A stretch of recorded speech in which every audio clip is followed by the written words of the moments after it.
మా ఆయనకైతే ఈ పెసరట్లు అంటే చాలా చాలా ఇష్టం. చూడండి, అందులో కావాలంటే కొంచెం లైట్గా బియ్యం వేసుకొని కూడా నానబెట్టి దోశలాగా వేసుకోవచ్చు. నేనైతే కొంచెం బియ్యం వేసాను పెసరపప్పులోను. అదే పెసలైనా పర్వాలేదు, పప్పు అయినా పర్వాలేదు, తొక్కతో చేసుకుంటే ఇంకా బాగుంటుంది. చికెన్ కర్రీ అంటే ఇంకా చాలా ఇష్టం. చూడండి ఎలా ఉందో. మా ఆయనకైతే మటన్ ఇష్టం, నాకైతే చికెన్ ఇష్టం. మా పిల్లకి కూడా చికెన్ అంటేనే ఇష్టం. చూడండి పెసరట్లు ఎలాగున్నాయి. ఆల్రెడీ ఒకటి వేసాను చూడండి. పెసరట్లు వేసుకుంటే పెసరట్టు ఉప్మా అయితే ఇంకా చాలా బాగుంటుంది. ట్రై చేయండి అందరూ.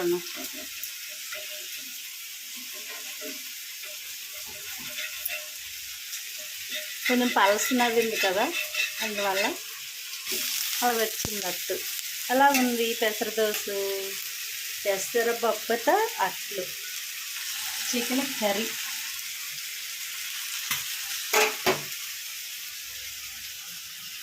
చికెను గారెలు ఈరోజు గుడ్డు.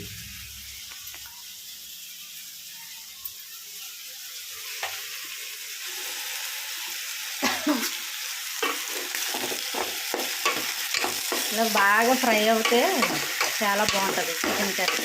అలాగే రాగి పిండితో రాగి ముద్ద చేసుకుంటారు కదా, ఈ చికెన్ కర్రీకి రాగి ముద్దకి చాలా బాగుంటుంది. ఈరోజైతే అది కూడా నేను తయారు చేస్తాను. మనం రాగి పిండి అంబలు వేసుకుంటాం కదా జావా, అలాగే ఈ చికెన్కి రాగి పిండితో రాగి ముద్ద తయారు చేసుకోవాలి. చేసుకొని ఈ చికెన్ వేసుకొని తింటే అబ్బా మరి అదలు అంత బాగుంటుంది అన్నమాట. చాలా టేస్టీగా ఉంటుంది.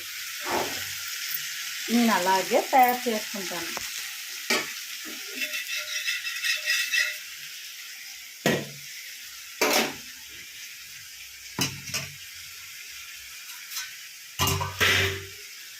ఈ పెనంలో వేసుకుంటే దోశలు చాలా బాగా వస్తాయి. ఎక్కువ బరువుది తీసుకోవాలి, పలసింది అయితే బాగోదు.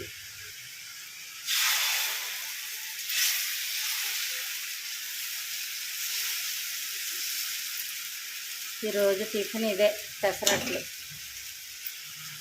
ఇందులోకి పల్లీల చట్నీ చేస్తానన్నమాట. మనకి ఏది నచ్చితే చేసుకోవచ్చు, సరిపడినంత ఆయిల్. ట్రై చేయండి. యూట్యూబ్లో ఉన్నోళ్ళు, ఇన్స్టాల్లో ఉన్నోళ్ళు అందరూ కూడా ట్రై చేయండి. Okay, bye.